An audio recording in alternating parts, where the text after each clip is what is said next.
Hello friend, नमस्कार। मैं doctor के डी श्रीवास्तव होम्योपैथी के चमत्कार में आप सभी का स्वागत करता हूं और उम्मीद करता हूं कि आप लोग जहां भी होंगे, जैसे भी होंगे, खुशहाल होंगे, स्वस्थ होंगे, मस्त होंगे। इसी आशा के साथ में आज एक नए टॉपिक पे चर्चा करना चाहूँगा। इस टॉपिक का नाम है फिस्चुला, भकंदर। मित्रों, यह बहुत ही बड़ा टॉपिक है, बहुत ही दयनीय टॉपिक है। भगवान ना करे किसी भी दुश्मन को फिस्चुला हो, भकंदर हो। यह एक बड़ा ही भयावह स्थिति है और इसका कोई ठोस निदान जो है देखने को नहीं मिलता है। क्योंकि जब भी मरीज हमारे क्लिनिक पे आता है तो ये बात ज़रूर बताता है कि वो डॉक्टर साहब 2 महीने से 4 महीने से 2 साल या 4 साल से दवा कर रहा है, लेकिन भकंदर उसका ठीक नहीं हो रहा है।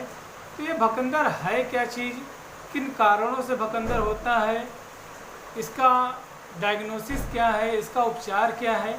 तो आइए बात करते हैं भकंदर के ऊपर। तो भकंदर एक प्रकार से सामान्य तौर पर जनरल भाषा में अगर जो कहा जाए तो N abnormal connection between the organ. कहने का मतलब क्या हुआ कि जो गुदा द्वार है, मल द्वार है, वह अंदर से उसमें पाइप लाइन जैसी संरचना का होना और बाहर के स्किन पे आकर के कोई गांठ बन करके, कोई फुंसी बन करके, कोई फोड़ा बन करके एक बड़े होल के रूप में जो है प्रकट होना, यह कहलाता है भकंदर। कहने का मतलब क्या हुआ कि a tunnel shape structure formation internal to external outer area of the anus skin. शरीर के अंदर जो एनस है, एनस से अंदर ही अंदर जो है एक प्रकार से समझिए जैसे पतली महीन केशिका होती, पाइपलाइन होती है, उसी तरीके से एक पाइपलाइन का पड़ जाना। और वह पाइपलाइन जो है बेसिकली 4 तरीके से जो है देखने को मिलता है, जिसे हम फिस्चुला ट्रैक्ट कहते हैं। यह इंटर स्फेंक्टेरिक हो सकता है, यह ट्रांस स्फेंक्टेरिक हो सकता है, यह सुप्रा स्फेंक्टेरिक हो सकता है, यह एक्स्ट्रा स्फेंक्टेरिक हो सकता है। इन्हीं 4 बेसिकली रास्तों के माध्यम से टनल का फॉर्मेशन होता है, जो कि बाहर एनस के आउटर स्किन पे आकर के फोड़ा फुंसी के रूप में जो है फूटता है और वहाँ से लगातार बदबूदार दर्द पीड़ा के साथ में मवाद का रिसना, इस जो है भयावह स्थिति के कारण वहाँ पर होल हो जाना, गड्ढा हो जाना, फोड़ा जख्म नासूर का बन जाना, उसे हम फिस्चुला कहेंगे। और यह फिस्चुला अगर जो देखा जाए तो बेसिकली 3 तरीके के होते हैं। पहला जो है वह है आर्टेरियोवेनस फिस्चुला कहलाता है। इसमें आर्टरी और वेन बेसिकली इन्वॉल्व होते हैं। दूसरा एनल फिस्चुला होता है, जो कि सबसे ही खतरनाक और ज़्यादातर देखने को मिलता है, जो कि एन इन्फेक्टेड टनल का फॉर्मेशन करता है between the skin and anus. Skin और एनस के बीच में एक टनल, एक लाइनिंग, एक केशिका का निर्माण करता है, जिसके माध्यम से मवाद रिस रिस करके आता है। तीसरा होता है ऑब्स्ट्रक्टिव फिस्चुला, जो कि सबसे भयंकर और खतरनाक होता है। यह एक एबनॉर्मल कनेक्शन है between the rectum and vagina skin. ईश्वर ना करे ऐसी स्थिति किसी के अंदर उत्पन्न होने पाए, और अगर जो ऐसी स्थिति उत्पन्न होती है तो आप ये मान के चलें कि मरीज जो है अपने मरने की दुआ मांगता है और वो सोचता है कि किस तरीके से इस मुसीबत से निजात पाया जा सके। अब आइए मित्रों, मैं आपको बहुत ही आम भाषा में समझाना चाहता हूँ फिस्चुला है क्या, कैसे पहचानेंगे इसको।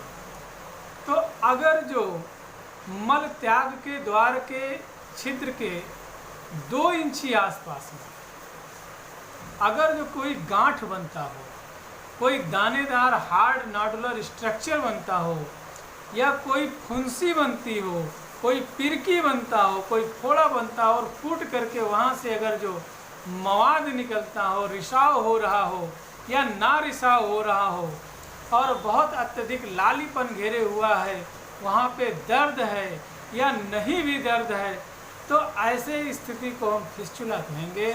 अगर जो इस तरीके की स्थिति किसी को देखने को मिल रहा है, शुरुआत हो रहा है, तो आप अतिशीघ्र देर न करें, तुरंत इसका जो है कहीं ना कहीं इलाज करावें। देखिए, मैं ये नहीं कहता हूँ कि सर्जरी अच्छा जो है उपचार नहीं है, लेकिन मैं एक आम भाषा में एक प्रश्न करना चाहता हूँ कि कितनी बार सर्जरी कराया जाएगा और शरीर के कितने अंगों को काटा जाएगा। मित्रों, अगर जो आप एक बार जो है गूगल पे जाएं और फिस्चुला डालें और इमेज डाल करके देखें, तो मैं सच बता रहा हूँ आपकी रूह कांप उठेंगे। ऐसे ऐसे भयानक सर्जिकल ऑपरेशन के जो है उसमें दृश्य हैं, उसमें चित्र हैं, इतने बुरी तरीके से काटा जाता है, फाड़ा जाता है कि देख करके जब डर लगता है, तो जिसके साथ हुआ होगा वो बेचारा कितना पीड़ा झेला होगा।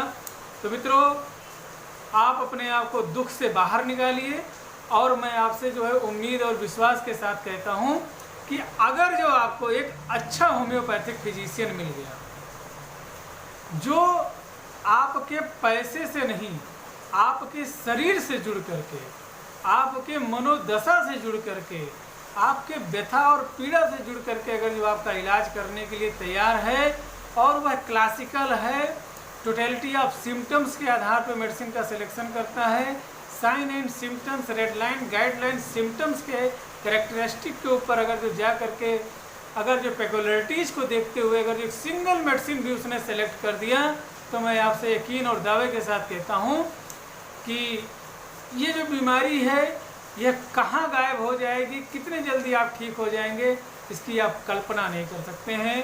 तो मित्रों, आइए मैं कुछ मेडिसिन के बारे में जिक्र करने जा रहा हूँ। तो प्लीज़ इन दवाइयों का प्रयोग सिर्फ और सिर्फ रजिस्टर्ड होम्योपैथिक प्रैक्टिशनर के माध्यम से करें। Medicine must be taken under higher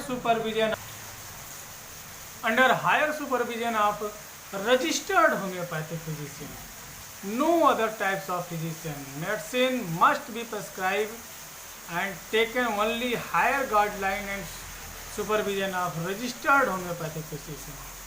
आइए, ऐसे पेशेंट जो कि फिस्चुला से पीड़ित हैं, तो मैं उनको बताऊंगा कि सबसे पहले ऐसे पेशेंट को लाइकोपोडियम 200 का प्रयोग 1 डोज जो है इसको 15 दिन में एक बार जरूर करना चाहिए। और जिस दिन लाइकोपोडियम का सेवन करेंगे उस दिन किसी भी प्रकार के अन्य मेडिसिन का कोई प्रयोग नहीं करेंगे। सेकंड टाइम मैं बात ये करूँगा कि अगर जो मल द्वार के पास में जो भी किरकी, दाना, फुड़िया, फुंसी हुआ है और उसमें से गमी चिपचिपा जैसा मटेरियल निकल रहा है, तो ऐसे पेशेंट को ग्रेफाइटिस 200 का प्रयोग एक बार सुबह सुबह अवश्य करना चाहिए।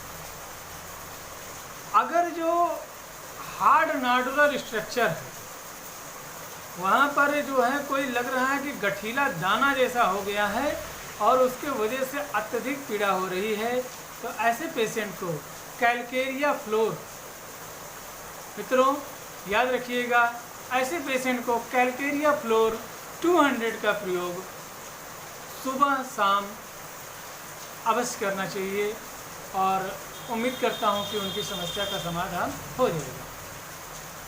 अगर जो वहाँ पर पीला पस फार्मेशन हो रहा है और पस फार्मेशन के साथ साथ में मटेरियल जो है वह जो है दबाने पे जो है तेज़ी से पुछ पुछ करके निकल रहा है, तो ऐसे पेशेंट को कैलकेरिया सल्फ का प्रयोग जरूर करना चाहिए। कैलकेरिया सल्फ अगर जो 200 का प्रयोग हम 2 बूंद सुबह, दोपहर, शाम 3 टाइम अगर जो हम प्रयोग करते हैं, तो उम्मीद करें कि जो है यह अवश्य ही ठीक हो जाएगा। अगर जो घाव भर नहीं रहा है और पस फार्मेशन हो रहा है और वहाँ पे इन्फेक्शन हो रहा है, इंटरनल इन्फेक्शन हो रहा है, तो ऐसे पेशेंट को हीपर सल्फ 200 का प्रयोग अवश्य करना चाहिए। अगर जो वो हीपर सल्फ का प्रयोग करते हैं 2 बूंद सुबह शाम, तो मान के चलें कि बहुत जल्दी ही उनके फिस्चुला का समाधान हो जाएगा। तो ये तो बात रही कि कुछ पर्टिकुलर मेडिसिन कुछ पर्टिकुलर पेशेंट के लिए। मित्रों, अगर जो आपका भगंदर जैसी स्थिति हो गई है, बहुत बड़ा होल हो गया है, उंगली जो है चला जाता है, इतना बड़ा जो है उसमें जो है प्रॉब्लम हो रही है, तो ऐसे पेशेंट को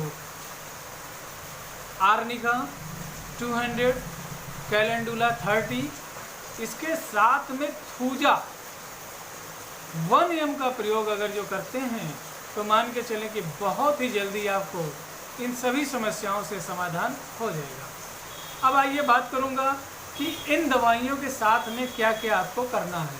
तो मित्रों, जो भी दवाइयाँ हमने बताई हैं वो दवाइयाँ आपको लेनी ही लेनी है।